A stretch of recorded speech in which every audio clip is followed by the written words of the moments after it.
माता वैष्णो देवी के दर्शनों के लिए यूं तो पूरे साल भक्तों का आना जाना लगा ही रहता है, लेकिन नवरात्र के दिनों में तीर्थ यात्रियों की संख्या बढ़ जाती है। कहते हैं माता की गुफा में एक साथ 3 देवियों के साथ माता वैष्णो के दर्शन प्राप्त होते हैं। इसलिए माता के दरबार में भक्तों की गहरी आस्था है। अगर आप भी नवरात्र में माता के दरबार में जा रहे हैं तो इन बातों को जान लें। तो नमस्कार दोस्तों, स्वागत है आप सभी का एक और नई वीडियो में, जिसमें हम जानेंगे कि अगर माता वैष्णो देवी के दर्शनों के लिए आप जा रहे हैं तो किन महत्वपूर्ण बातों का ध्यान रखना चाहिए। तो बने रहिएगा साथियों वीडियो में। वीडियो अच्छी लगे तो शेयर भी कीजिएगा एवं इसी तरह की धार्मिक वीडियोस देखने के लिए हमारे चैनल ब्रज आस्था को सब्सक्राइब कर लीजिएगा।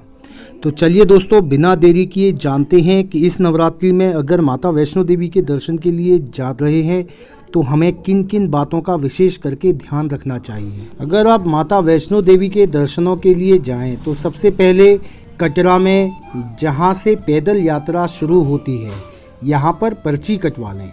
इस पर्ची के बिना आपको दर्शन के लिए गुफा में प्रवेश नहीं करने दिया जाएगा।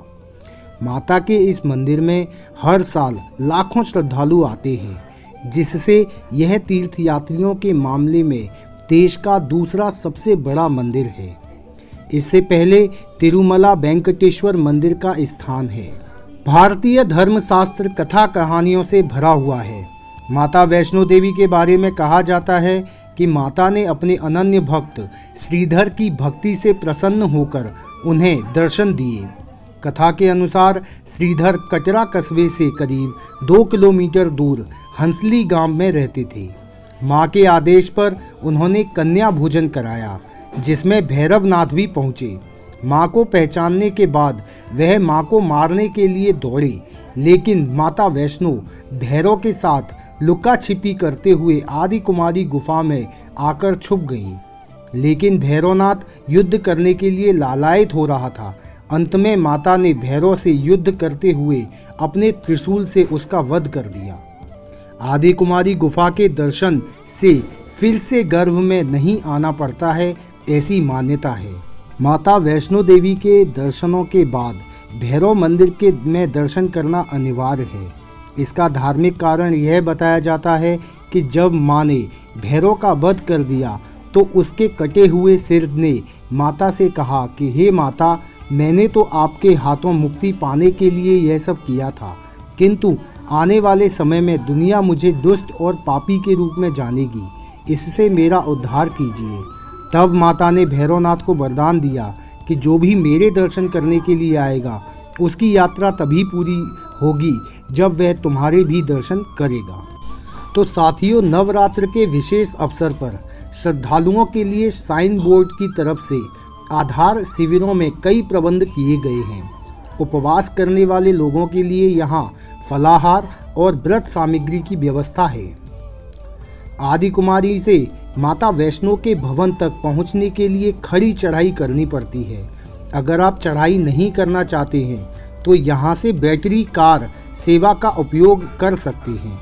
यदि माता के दरबार तक पहुँचने के बाद थकान का अनुभव हो तो भैरव बाबा के मंदिर के लिए आप खच्चर या पालकी की सवारी भी ले सकते हैं।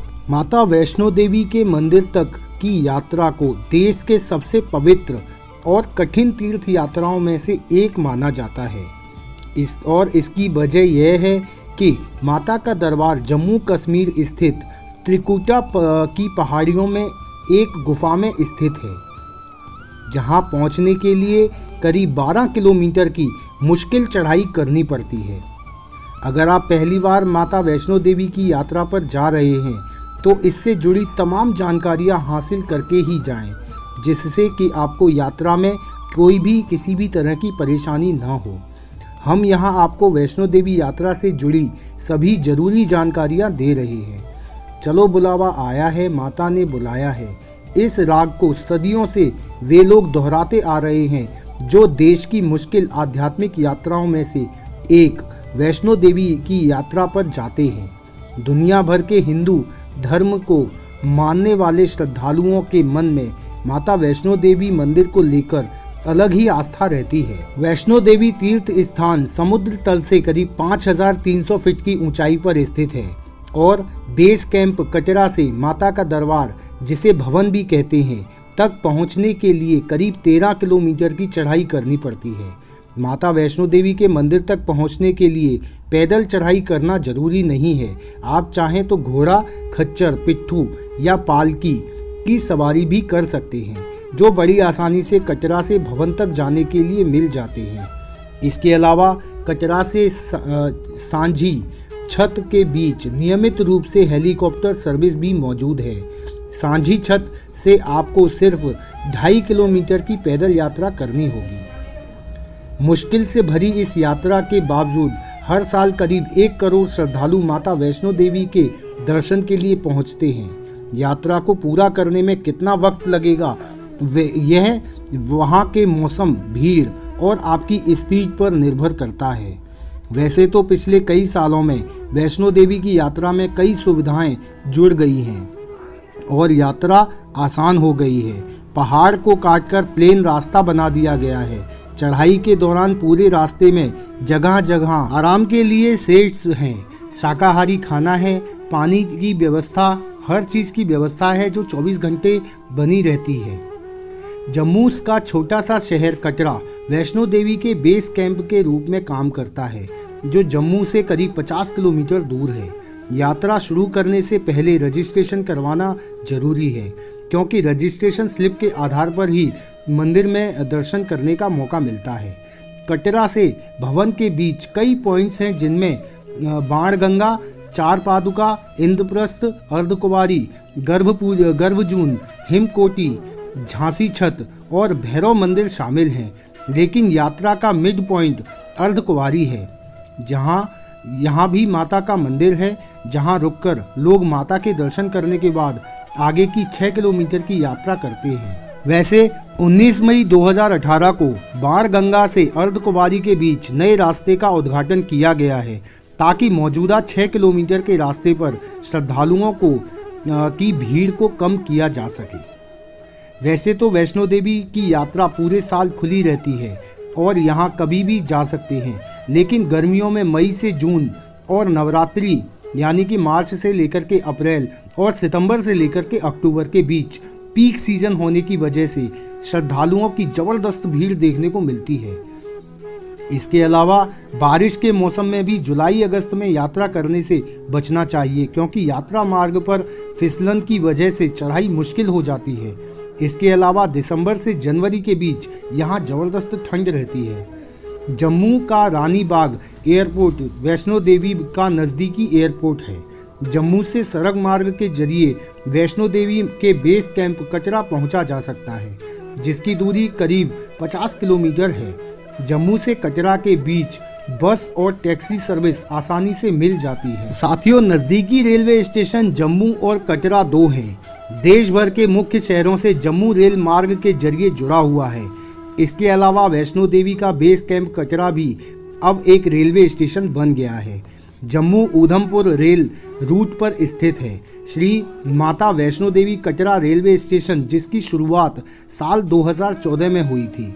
दिल्ली के अलावा कई दूसरे शहरों से भी यहां तक सीधी ट्रेनें आती हैं। आप चाहें तो कटरा तक सीधे ट्रेन से आ सकते हैं और फिर यहां से माता के दरबार तक पैदल यात्रा शुरू कर सकते हैं।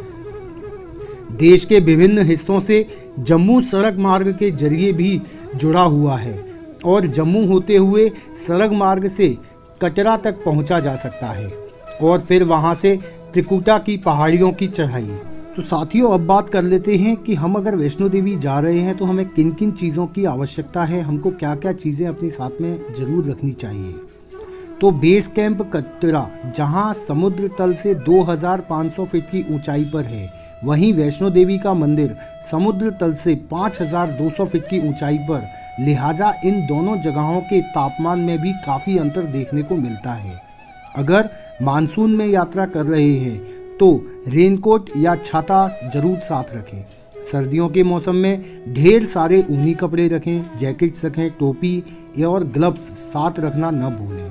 हालांकि यात्रा के दौरान रास्ते में कंबल भी मिलते हैं। चढ़ाई के दौरान आरामदेह जूते पहनें इसके अलावा गर्मी के मौसम में भी हल्के गर्म कपड़े साथ रख सकते हैं, क्योंकि हो सकता है ऊपर भवन तक पहुंचने पर अगर मौसम बदल जाए तो ठंड लग सकती है। तो साथियों, हम आशा करते हैं कि जो भी जानकारी हमने आपको दी है वह आपको अवश्य पसंद आई होगी। अगर पसंद आई हो तो हमारी वीडियो को अधिक से अधिक शेयर करें।